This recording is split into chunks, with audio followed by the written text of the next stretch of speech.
It's beginning to look a lot like Christmas. Oh, let's review.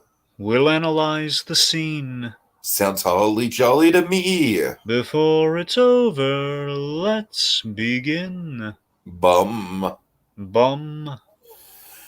That's right, folks. Since the Christmas season is upon us, we thought the way to celebrate and get into the holiday spirit would be with some holiday reviews. 6, to be exact. Selected and arranged for your Yuletide pleasure.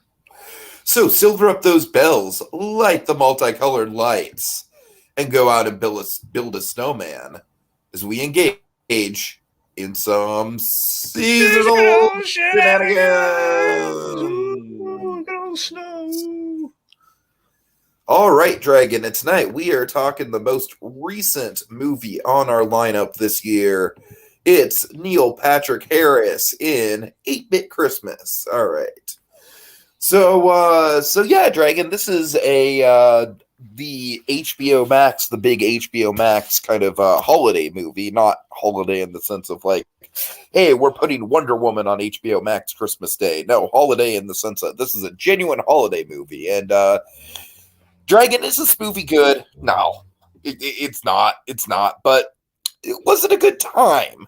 Yeah, I had a laugh with this, Dragon. I think this is a pretty decent, pretty earnest little movie that I don't know, man. Like it's not a great movie by any stretch. It's like, I feel like it does kind of like drag out the premise a little bit too much of like oh, this time he's gonna get the NES, and no he's not. It's kind of just like the whole movie's just kind of like a dangling, like it's like dangling the dollar bill in front of you. You're like, not quite.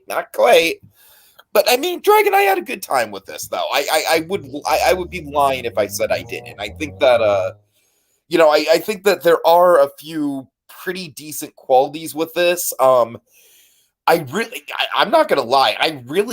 The ending did genuinely get to me emotionally, just because it felt like the type of thing that, it wasn't like a specific memory that my dad and I have shared together. It just feels like the type of memory that my dad and I have.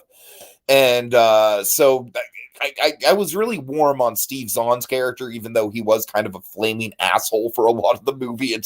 I don't know, it's Steve Zahn. He popped up in War for the Planet of the Apes. I thought he was one of the best performances there, and it's good to see him kind of back in his comfort zone here. I really liked the arc with the sister, believe it or not. I have no idea how you felt about this, but I did really like how how there was kind of that side plot with the Cabbage Patch Kid. I like how that all came together. I like how the brother and sister kind of supported each other. Dragon, I think this is a known thing with me. I'm kind of like an advocate for sibling relationships in film where it's not just like constant bickering. I really appreciate when I see it. And then I like some of the tropes. I like the rich kid jerk. I like the school bully who's like obviously a way older actor than everyone else. But, as far as a plot goes, as far as a script goes, it's a mess. It's honestly not that funny. It's honestly pretty juvenile. I don't know, Dragon. I still had a pretty decent time with it, even though, like I said, it's not good. But, I thought its heart was in the right place. I enjoyed it for what it was. So, I went into this expecting Jingle All the Way with Nintendo. That's what I was told, and that's what essentially, looking back on it, the trailer promised. And of course, I was looking forward to it. I said, yeah, Christmas, like kind of a modern kind of stab at a Jingle All the Way. 25th anniversary of Jingle All the Way and everything, which is why we didn't talk about Jingle All the Way this year because we've already done it. So yeah, you go into this expecting Jingle All the Way, and actually, it's more like a Christmas story. So that initially was a bit of a surprise, and then, well, let me put it this way: I was a little mixed on the movie, but upon the rewatch, Oh God, I'm leaning pretty firmly towards the negative. Now, to be fair, there are things I did not bother with a rewatch, so that's fair. Now, to be fair, there are things I like with the premise and the setting, but it's an inferior Christmas Story knockoff, guys. This is like the discount. This is the discount Christmas Story, man. This is they and in which they I think they Dragon, I've got the perfect comparison. All right, I'm actually kind of proud of this comparison. What do you got? So this basically feels like if the Goldbergs did an episode centered around A Christmas Story. Yeah.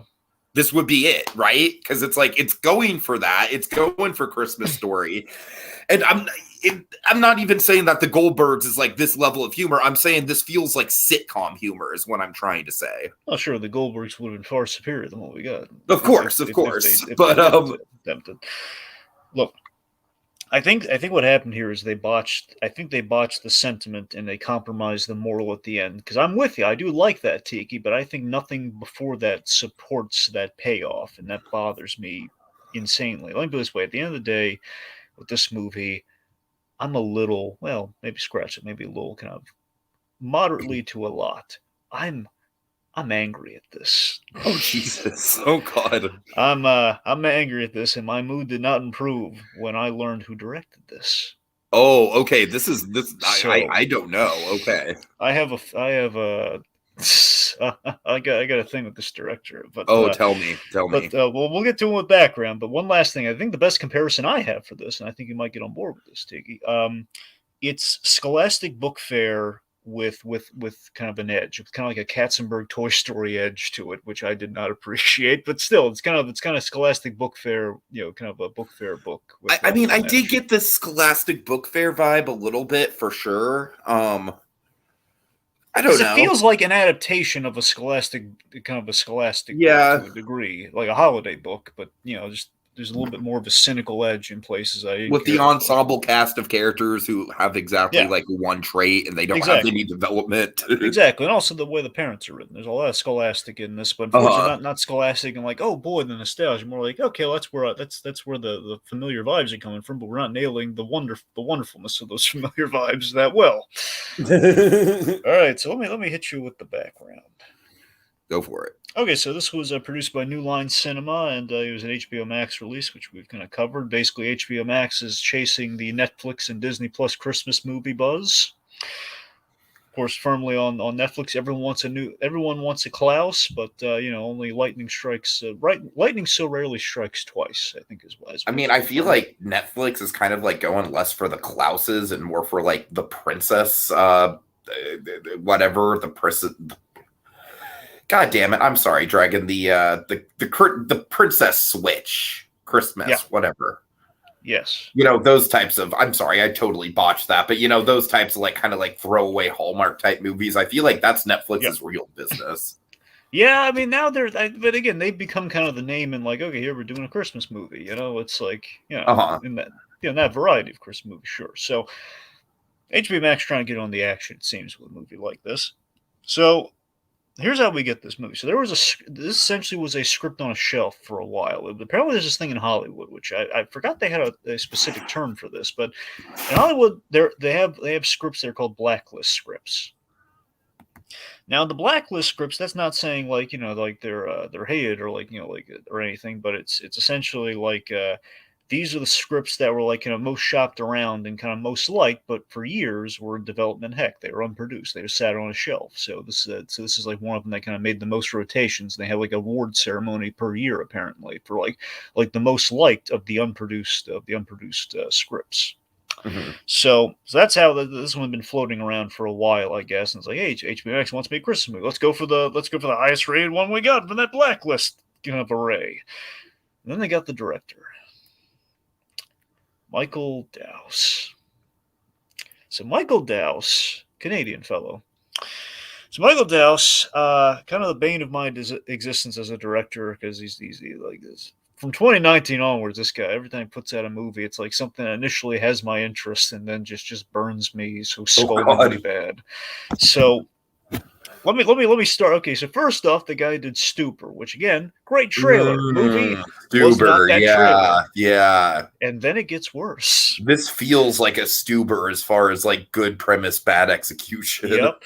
So he did Stuber, which again, great premise. Like, okay, Batista and Kamal Nanjiani, and kind of like a buddy cop sort of action thing. Yeah, it's a cop with an Uber driver. What's not to love? Then you have the following year with 2020 on Netflix, which produced, I think, the most hated film for me from 2020, Coffee and Kareem, which I loathe. Yes. So I get to the end of this movie, then I see that guy's name. Oh, wait a minute, I know that guy. And then I look it up, and there you go. It's Michael Douse and Coffee and Kareem. Oh God. Dragon, I feel like we need to just do a podcast on Coffee and Kareem one of these days. Just break it down. No. Oh God! All right. So, point being, so let me say, out of those three, this is the best, but that is not a compliment. Mm-hmm. All right, and also this was shot in Toronto, again, Canadian director. All right. So, Dragon, you want to start with the stuff that you actually liked, and then we can build from there. All right, well, I guess to tee it up, the framing device. So that's like, I mean, the setup and the framing device, like, kind of Act One is most of the good stuff, I suppose. You have Neil Patrick I actually Harris. really like all of the stuff involving the rich kid, because I feel like that is the stuff that actually taps into the NES culture. Well, I mean, with the rich, with the Timmy Keene of it all, with the rich kid, it opens strong with the familiar story of, you've always seen, especially in kind of like a desired kind of holiday gift story. There's always the rich kid down the block who always got all the good stuff, but he was like a spoiled brat, which is how he got all the good stuff. So that, and basically working, kind of the NES, the Nintendo kind of Louisville, as you're saying, that of course, kind of like lifts that up even more so to the sense of self-importance where everyone wants this. And it becomes a spectator sport, because, I mean, you tell me, how many two-player games were there with Nintendo at the time? Was there really any, or is it like... Two-player? I mean, there were two-player games. Yeah, there were. All right, fair enough. Regardless... I mean, the thing is, it wasn't as competitive as it is now. It's kind of like, like with Super Mario Brothers, for example, like one player would play as Mario, they play through the level, they die, and then the other player takes the turn and they play as Luigi. That's kind of how it worked. Gotcha. So that's what I'm saying. So the fact that you have like one of those rich kids with just an exaggerated sense of self-importance and just, again, just this, like, the moment they kind of solidified, oh God, this kid's such a prick, is like, hey, you want me to bring down some Pop-Tarts? Hey, Mom, can I get Pop-Tarts? Sure. How many? Looks to the rest of them. One. Like,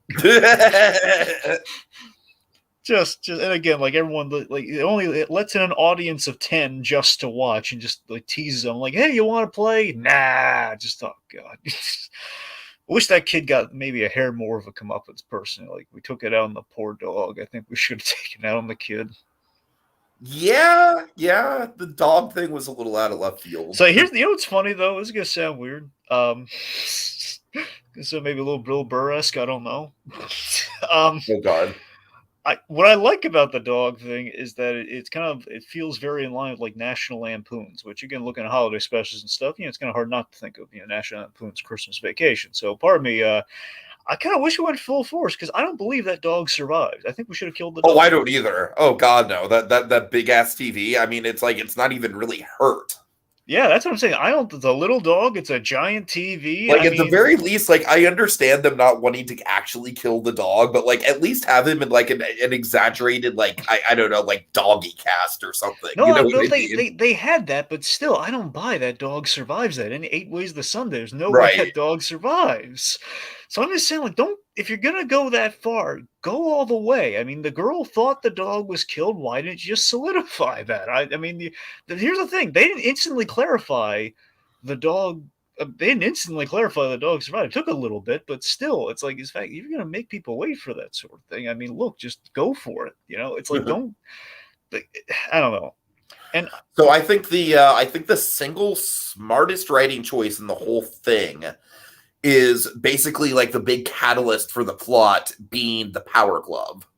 Yeah, so the Power Glove was, I think, the best joke in the whole movie. I totally agree. I mean, the Power Glove was like the one thing where it's like, okay, they actually like Dragon, because as soon as they introduced the Power Glove, I was like, okay, this is the test. It's like, yeah, like if the Power Glove actually works and it's hyped up, these writers don't know what the fuck they're talking about. Exactly, because that's the thing. The draw of the if Power the Power Glove, Glove is a nightmare, yeah, these writers did their homework, and and not only is it a nightmare, but it kind of leads to, like I said, it's the catalyst to the rest of the movie, essentially. I mean, it seems the research on the Nintendo was spot on. Just some of the other stuff, well, I wish they did their homework on. One of the things I noticed about this movie, as far as the Nintendo stuff goes, what? I noticed that it's like they say the word Nintendo a lot, but they barely feature any actual Nintendo games. Games that they shout them out. What? They shouted them out, but you're right. We didn't. They shout them out, but I'm saying like the actual gameplay footage. It's stuff like Paperboy and stuff like, and it's like that's definitely probably a rights thing. Yeah, that has to be. Yeah, because I mean, think about it. I mean, New Line would be working with what they have here. I mean, last I checked, I mean, New Line doesn't have Nintendo rights, right? So that's probably why. It's like we're not seeing any Super Mario Brothers footage. Exactly. I mean, it's a thing like who. I guess like would Illumination Universal. Yeah, Universal. They would have that. So yeah, that's why. Yeah. But let me see if there's anything here. But yeah, I mean, the Power Glove in itself, the appeal of that thing is just already looks cool. I'm getting obviously there's some Infinity Gauntlet vibes, but beyond that, it's the fact that it's it's kid meeting machine here. It's kind of like it's man meeting it's man meeting the like you get to become your obsession. It's like part of you. It's like handy to the touch. Like it's like instead of like fiddling around with the control. Obviously, this didn't pan out at all for what they were hoping it would do. But it's like man meeting controller. It would be like the power's literally in the palm of your hands. It's like instead of having to reach for the controller, it's on your hand. It's futuristic, it's sci-fi, but doesn't work worth a lick. But we should backtrack for the framing device here because we jumped right into the kid. I mean, if I'm being totally honest, like it's nice to see Neil Patrick Harris. I think he does a good job. I feel like this framing device is becoming a little overused. Well, specifically with the framing device, Tiki, it's Princess Bride. Yeah, I know. Yeah. And that's what I'm saying. I'm saying like we've seen this exact same framing device pop up a few times in recent years. Well, most memorably in Once Upon a Deadpool. Yeah, but I'm not just talking that, Dragon. I don't know. I'm just saying like I can't think of anything off the top of my head because I'm fucking delirious because you know why. But but I don't know. I just feel like we've gone back to this trope quite a bit, and and outside of the whole like LOL kids in their phones, am I right? It's like I said, nice to see Neil Patrick Harris in there, but I feel like it was just an excuse to have Neil Patrick Harris. I really didn't think the framing device resonated with me all that much. Well, that's the thing. So just to break down what kind of went awry with that. So on one hand, you have again Neil Patrick Harris as the narrator, which is a good role for him, and like telling the generational thing with the daughter, not bad. And the fact that he's he's the unreliable narrator thing where he's saying, oh yeah, we always wore helmets in the 80s. That was a good get. I wish we did more of that in the movie, honestly, because that was fun. Agree. Yeah, if the movie would have owned that visual style more, I feel like that would have been a good signature for it. Because we only did it like two, maybe three times, like total. Yeah, which, it wasn't even like once per act. It was like pretty much all like in Act 1. So on the flip side, here I think is like the biggest thing that kind of drives like a giant wedge in the moral for the payoff. The fact is because how to me, I think this framing device does compromise the moral, or vice versa here. Where okay, one, look, I don't think young kids should have smartphones, but the daughter seems old enough to actually have a smartphone at this point. They got to remember the phone. It does. Those are practical purposes. And you call people, you keep in contact with the folks. I mean, outside of the games and the texting and everything, again, it's a device for communication. So the fact it's a really tough buy of like, okay, why is the father not? The daughter seems like she's like what, like 12-ish? Yeah, like 10, 12 maybe. I agree. I feel like if it would have been like, I don't know, like I feel like the daughter in the flashbacks was just young enough, like as far as the actress goes, that I could buy it where it'd be a concern. Yeah, sure. I don't know. Maybe those two actresses would have switched roles. Come to think of it, I don't know. But so regardless, the fact stands. It's just that like the father's like lending her a phone so she can talk to her friends. Just already, it's a really extraneous kind of like way to kind of say this is what she wants, so we can parallel it to the Nintendo. And the problem is, Nintendo and a cell phone are two very different things. It's not comparable at all. Totally. Like, okay, practical conveyance of modern society, sad to say, versus the Nintendo, which is, it's the Red Rider. It's the joyous, it's the coveted Christmas gift. Again, the two are not the same, and the fact that he's trying to drive home this point where it compromises the footing of the whole thing. And it's funny because I like the top and I like the end of this film in terms of that rapper, but those two things do not go together, and it's kind of frustrating, even more so. Yeah, I'm with you on that. All right, let's see. So, just to jump in this. So the premise, really quick, Dragon, just because it's probably going to be pretty easy to just kind of pass them up. What do you think of the bully? Yeah, so the bully. So Jagorsky. I mean, it's like, to me, I kind of got like a little bit of a so bad it's good vibe from it. You know, the weirdest thing is about that bully. What? Okay, do you remember that thing I showed you for Memoirs? Kevin Smith's he competed in the reality show with TBS for like the sitcoms while yes. So Harley Quinn Smith's boyfriend Austin.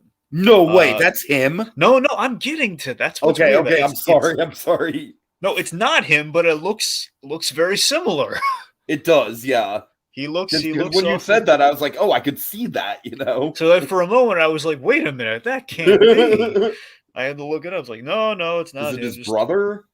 I don't think so, because I think the name. Like, I'm sorry, Drew. I'm burying the lead. Go ahead. I'm sorry. Austin's name, I think, starts with a Z. It's Austin Zur or something. So no. Just short answer, no. Right. But that's like, so here's the thing. For me, with the bully, I think the bully's weak sauce scud farkus, and it just. I question. Here's the thing: the whole grade thing. It's not less funny. It's more like, wait a minute, how does this even work? I feel like we're going to differentiate here. I feel like this is the first true like fork in the road in our opinions. Because I thought the gag was very clearly like, yeah, it is a full blown like grown ass adult playing this role, full stop. And I thought that was funny. I did. I mean, okay, here's what I hoped for this character. It didn't happen, but it felt like they were just circling it so closely it could have happened. I wonder if you had this too. So I just so hoped that we were just gonna kind of get to a point where, because he was at all the big points in the movie. We're like, hey, they're about to reveal who won the Nintendo, and I'm thinking, okay, so ultimately the reveal is going to be, we think he's just going to be, like the bully who's going to bring everything down. But in reality, he's just a big NES fan. He wants to kind of sponge off the kid who gets the NES. And the point being, more fan of Nintendo than he is the bully. At the end of the day, I was hoping that would be the what fandom. If he eventually got the NES and kind of like rallied all the kids, like he was like basically like the rich kid except fair. I mean, maybe, I don't know. Again, he's still pretty rampantly a bully and stuff. He's going to beat people up because he didn't like their shoes. So I don't know if that would have necessarily. I don't know if that necessarily would have jived. But what I'm saying, though, into that soon. By the way, we will in a moment. That's what I'm saying, though. I feel like if we just could add more. Okay, this guy, he does have a heart, and again, there's like a unifying thing which explains why he's been through all these parts in the movie. And what if instead of like, hey, instead of taking the money like he does, he either gives it back because he sees how important this is, or like the rallying cry of the Nintendo charge or something, or he helps out in the end. I don't know. That's what I was hoping for. And I think the only good thing with the bully was the scene where Jake Doyle, the main kid, when he stands up to the bully. I just love the moment where he says, I think you're all talk, and I love my mother despite her getting me these stupid boots. Yeah. I mean, like, there's obviously not, like, I don't think the writing on the bully is great at all, but I do think that, it's like he's punching teachers and getting away with it. How does this work? Again, I think the whole point of his character isn't supposed to be like a parody of over-the-top bullies. So it's like, I don't know. Tiki, even if you're right, I just think it's the fact that like we're so in the Christmas Story shadow, it doesn't help that okay, we're clearly like, what are you gonna do? You're gonna cry? Okay, we're literally just copying Scud Farkus. No, we are. I won't deny that for sure. I think that just got in the way of my enjoyment of that aspect. That's I guess that's what it is for me. All right. So you want to talk about the boots? Yeah, I thought the boots were really dumb. Yeah, hey, let me tell you that I screw that teacher, man. Just she has this bizarre, like, just boot rule, just nowhere's all like literally like. Why do you care about the kids' footwear so much? It's gonna leave a mess no matter what. It doesn't matter if they're boots. What gives? I think she's more thinking about the safety. At least that's the vibe I was getting. I don't know. Oh God, I don't get it. I just really don't. And it's like you're gonna check. He's gonna get in trouble for not wearing boots. Like you don't want to let him out for recess. Fine, for safety, but don't say he's like in trouble or anything. What's wrong? No, with you? that I agree with. I'm like, just leave him in the classroom. You know, it's like then you're going on a field trip. Like what gives? And it's like, I'm glad she got vomited on, really. She deserved to be okay, that vomit was, oh my God. I hated that, by the way. I fucking hated that. I didn't like it, but I was justice for that lousy teacher, man. God. Gee, I honestly, I kind of blocked that out of my memory until you fucking brought it up. So I didn't like the gross out humor in this, honestly, personally. I mean, I really didn't. Like, I honestly kind of like, I really resent the fact that like this really heartfelt ending that the movie builds up to is literally built on the foundation. It's literally built on the foundation of dog poop jokes, Dragon. I know, and I resent the hell out of that. You see what I'm saying? They have those things, the smartphone thing, and the fact that there's dog crap, and it's the fact that we spent the whole movie hyping up how we got the Nintendo, and we don't get the Nintendo. Really, these things compromise the sentiment of the ending for me, which is good, but just severely cracks. Like I said, I was kind of like, I was betting that we were going to get the Nintendo in a creative way. Like, you know, that someone else gets the Nintendo and that, like that was what my money was on, is that there was going to be like basically another rich kid who was going to be more diplomatic about it. Yeah, but c'est la vie. Yeah, God. So that was a whole thing. So let me tell you the grossest gag in the movie I hated. Oh God, what is there really something grosser than the fucking vomit gag? To me, yes. Oh, I know what you're gonna say. Yes, you do. You do. Especially today. Okay, so I think the dumbest scene in the whole movie, and the scene, because I like Steve Zahn as an actor as well, and I like, hey, I got Steve Zahn in there. And look, to his credit, Steve Zahn. I love Steve Zahn. There is no reason, like even plot wise, why he should be like fucking like chasing his son around the mall like a literal maniac. Presumably to find an excuse to beat his son. I don't care. Hey, it was the 80s. No, the 70s justifies that. The 80s, not so much. Okay, F is for Family is built on the foundation of like that sort of thing. Right. Okay, so my point is, so I like Steve Zahn. I like, he's giving it his all. I can respect that, but he's just too caricature at the end of the day. Where it's like you have like a genuine character here, and like he has like some subtle moments when he's trying to expound like the benefits of carpentry to his son. And like those scenes there's a nice quiet to those scenes, and then dog crap. It's like, don't stop throwing the dog crap in the air. Yeah, I hate that it just runs throughout the whole fucking movie, Dragon. It's like a cancer. And literally, so he's chasing his son through the mall. He's punching the carolers just because. And he gets away with it, and just is looking for an excuse to possibly beat and just yell at, or at the very least yell at his son over a retainer. And then I just hate the retainer scene at the mall where basically he's in a rush to get the retainer, which is fallen on the floor. It's been mopped up, and he scoops it up and he puts it in his mouth. I wanted to throw up like that SpaghettiO kid. And it's just, it makes no, here's the thing, it bothers me more so. Already, it's revolting as all get out. But it's the fact that it makes no sense. Why would he remove the retainer to get in the zone playing a game? How does that work? I can understand. What? How? Have you ever had a retainer? Okay, fine. No, but It sucks. Yeah, but you're playing a game. Yeah, and I don't know. I can get that. I can get like that. Not a physical game. You're standing there. All right. Anyway, regardless, doesn't he have pockets? Well, that I don't have an excuse for. See? Anyway, so just all that's just, God. Anyway. On the same note, what do you think about the talking NES? Okay, the talking NES was funny. I love the oversized NES kind of display. I love that already as an 80s concept. Just the fact that he's the fact it's beckoning to him. That was fun. Mm-hmm. Let's see. So I guess let's see. Should we talk about the Cabbage Patch Kids or the video game ban? Let's talk the Cabbage Patch Kids because, like I said, I the sister. It's it's not like A+ material or anything, but I always give movies credit for having sibling dynamics where it's not just bickering. So I'm glad they won me over with the sister thing, because initially I was like, oh man, I'm gonna hate that she's botching the name of the game and everything, basically kind of sabotaging. I was like, okay, I don't like this kid. But then she had a really good idea that won me over. It's like, hey, I'll trade you information that's going to save your bacon with this whole, sell enough reefs, you get the Nintendo.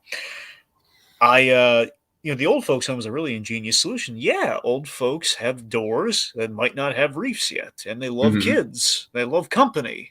Ka-ching.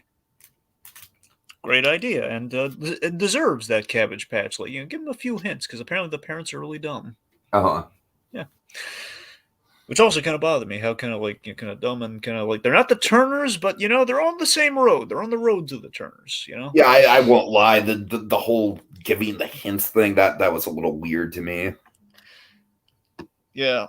And it's the fact that really you think your son wants the cabbage. It's very he literally has to tell him, okay, guys, stupid, listen. It's for her. Okay? It's for her. This movie is literally called 8-Bit Christmas, guys. I'm going for the NES. I'm the main character, all right? Yes. Now, I mean, I do like the fact, if I recall, I think the Cabbage Patch in the late 80s, I think the year was 88. It's pretty accurate. Yeah, I'm pretty sure it's accurate. It was the sellout toy of one of those years. So yeah. Also, I do love me some David Cross, and I like him as the shady toy dealer. And I think his moral was the least corrupted in the whole film, though. He actually had the best moral in the movie, with the whole you're so wrapped up in getting this thing. Have you said Merry Christmas to anybody? Yeah. That was good. Yeah, David Cross, he had a pretty decent role. And I like how he kind of helped him get out of Dodge. He was stranded there. Like, hey, take him to the side entrance. Tell him you got separated. Yeah, it was good. Let's see. But yeah, right though. At the end of the day, she gets the Cabbage Patch. She did not necessarily. She wanted freckles and red hair, but she got what she got. It was like, oh, I love you, thank you. It was nice. Oh, can I just say also with the with that field trip scene, the bus running over that was physically painful. It was. Oh God, yes. Oh, it crushed me. You know what? I also really appreciated how they very obviously set up the slippery ice too. Yeah, God, I was hoping it was going to be like, oh, he dropped it, but then he grabbed it. Maybe it'd be a little battered, but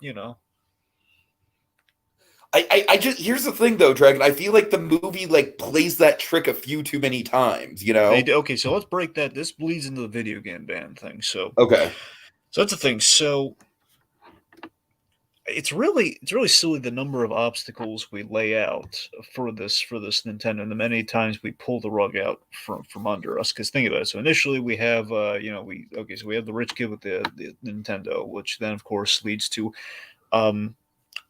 the parents, which basically, he gets the okay from both mom and dad, who basically instantly dovetail on exactly what they promised. So again, it's like, what if the Christmas story trick worked? And it did. And I think that was a mistake to make it work, because then it just sets us up for a fall, which is one thing, but then we just keep doing it. Yeah. Because we go from there, and let's see. Then we have the reef sales, which is just, the reef sales at the end of the day felt like a big waste of time. Yes, just utterly, just a big old bar of BS right there, man. My God. Honestly, if it weren't for the reef sales, you could have cut out that whole plot point, and this would have been a pretty decent 45 minutes special, right? So here's the breakdown. So it goes from the parents, then we have the Nintendo dealers right there in the trunk. But if the father, was like, hey, if I didn't get on my stupid Nintendo bias, I would get it right there. To then you have the encyclopedias, which. How is there not a riot when you basically built these kids out of hard work, and basically they've sold all this and money, all of this, and just like you said, hey, you put in a flyer that you were giving away the NES and you didn't tell anyone. I mean, I feel like the parents would be pissed in that situation. Yeah, well, again, we find out the parents are the culprits. Oh, that's true. So, but it's just the fact of how is there not a riot in that moment of all those kids being really upset of hey, you lied to us. We're going to break everything you have right now. We're going to muck you and take our money back, which would have been justified. And then, of course, so you have that. Then we have things get more ridiculous. Then we have random, I think it's Uncle Dave or something, Dave or Dan or whoever. This was fucking stupid. And again, they're literally just. This is literally just hey, we got to drag that runtime out. And they're aping on the whole, the Red Rider in the corner in the Christmas story here. It's oh, it's just this came in the mail today because people get mail on Christmas all the time. Hey, this came in the mail, and it's Uncle Dave from Japan. Also the fact that when we first get to the Christmas morning scene, the kid is clearly he's taken inventory on every present there, right? Yep. Oh Jesus! So then it's a Light Bright, another '80s favorite. I just want to state for the record, when I was a kid, I really liked Light Brights. I got nothing against Light Bright. I'm just saying, it was another popular toy from the '80s. I think it had a bigger kind of boom in the '90s, in my opinion. But it probably did because it was popular when I was a kid for sure. Yeah. And the thing that bothered me though is once you used the black paper, you couldn't reuse it because it had all the holes in them. That really bothered me. They had refills you could buy. But yeah, you had to. Point being, limitations of the Light Bright notwithstanding. So, then of course, hey, it's not in the clubhouse. I was so expecting it to be in the clubhouse. Hey, he educated his son and also rewarded him. But no. So just the whole thing was a tease of no NES, just so many times, just so. It's so the NES being in the clubhouse would have saved it. I think so. Yes, I just think Tiki at that point, when we learn beyond that, just learning that he had to buy it himself. Yeah. Over the years, it just feels like that's a waste. It literally just was okay, so what the fuck did we just watch this movie for? Exactly. It just feels like your whole framing device is built on a disappointment. Sure, I hear you. Just ridiculous. And let's see. So let's circle back to before we talk just further about the moralness, the nice part of the ending. I want to talk about the video game ban. Okay. So, it's a really contrived reason for mom to say no based on on the hearsay of violence. I've heard about those Nintendo games. They're violent. Were the Nintendo games of the late '80s really that violent, Tiki? No. That's what I'm saying. Actually, if you want to break it down historically, Mortal Kombat was really I know. Yeah. I don't know the year on that though, but yeah, more 90s. I mean, it was I don't know the exact year, but it was early 90s. So that's what I'm saying. So initially, mom's shooting it down because of just what she heard, and then we have the rich kids' parents, the Keens, the podiatrist parents, and just the snobby, waspy, bad parents that are there. Oh, they're not blaming the spoiled kid who did this outlandish kick to the TV, sword, he slid Dragon down. In the 80s, it would have been Satanic Panic. It would have been Dungeons and Dragons and heavy metal. That was the fear of the day back then. Exactly, with the fact that your psychotic kid, he was having a hissy fit because he lost to a girl. He did a wire karate kick to the TV somehow. And basically almost should have killed your dog, honestly, but he almost killed your dog because he was a sore loser because you raised him poorly. You won't look at your own fault here. and then just you basically you blame it on the Nintendo for no reason at all. You blame Nintendo, which leads to the usual witch hunt affair of like, wait a minute, we can't say we're bad parents. It's the machine that did it. Right. And here's what I can't buy to you. I can't buy in our dramatic third act that so they ban it in the city. They essentially ban it in Chicago, I think.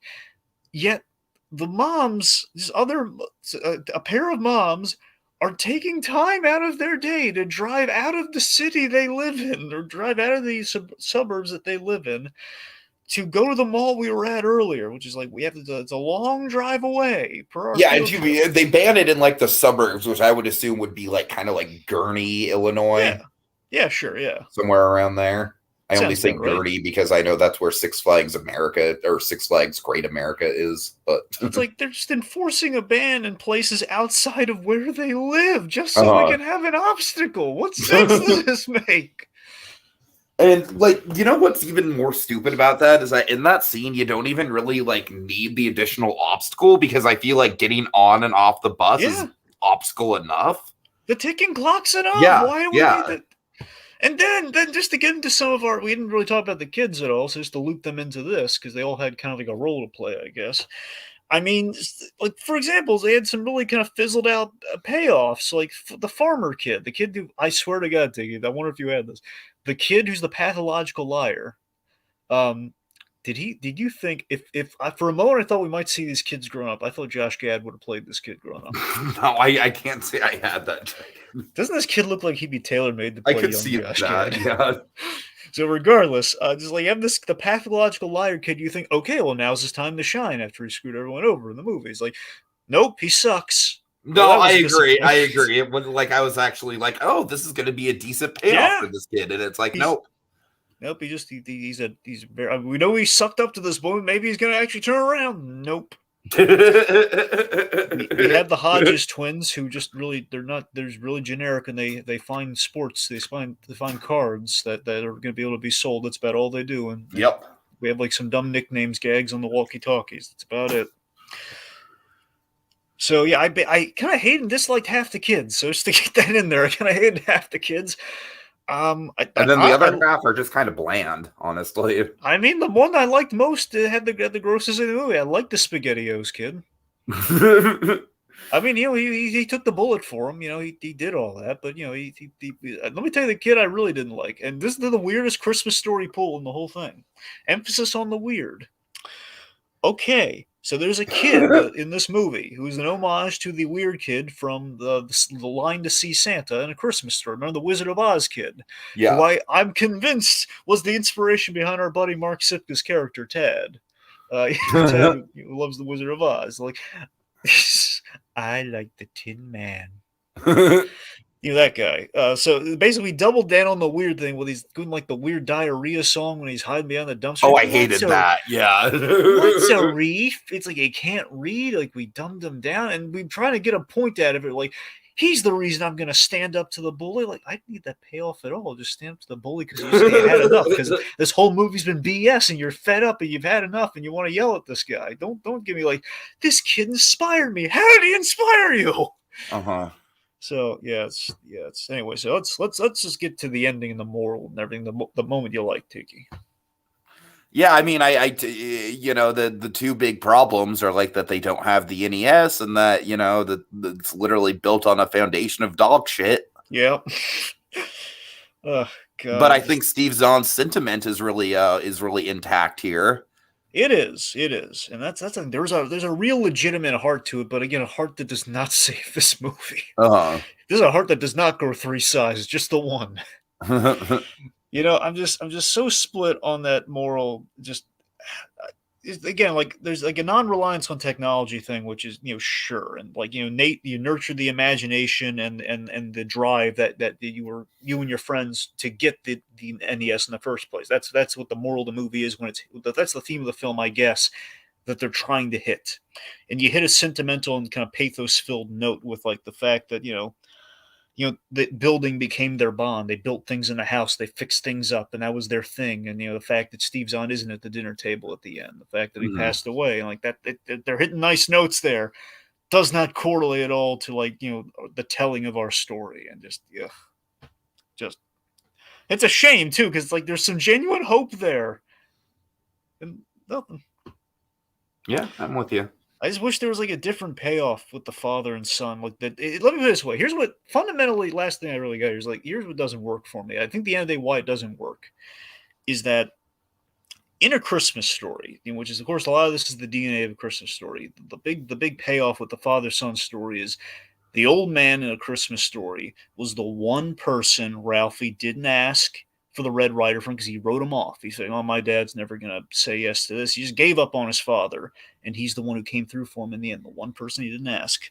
So when 2 acts of the movie are just this guy being nuts and just checked out for the whole movie of like, hey, oh, a dog. I mean, that is one thing that death. does not land the sentiment dragon is the fact that he plays it so over the top the rest of the time. And that's what I think that hurts me more than just the logic holes. Yeah, I feel ya. This is the fact if you're trying to ape like the Christmas Story sentiment, which is fine, you want to update that, sure, it's a beautiful moment for that movie. But when you caricature that guy that much and you make him unlikable, he's punching carolers, that doesn't work. Just for smiling, the most authentic scene he has I can get behind from my own life is when he's like yelling at other drivers in the car. That's as far as I'm gonna give him. So yeah. All right. So I didn't like it.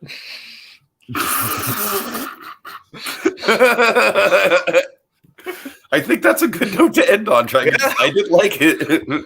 All right, folks. Oh, but I'm sorry. Tiki, because we've been through so much, we deserve a gift, man. We deserve a gift. We're going to peek beneath the wrapping paper.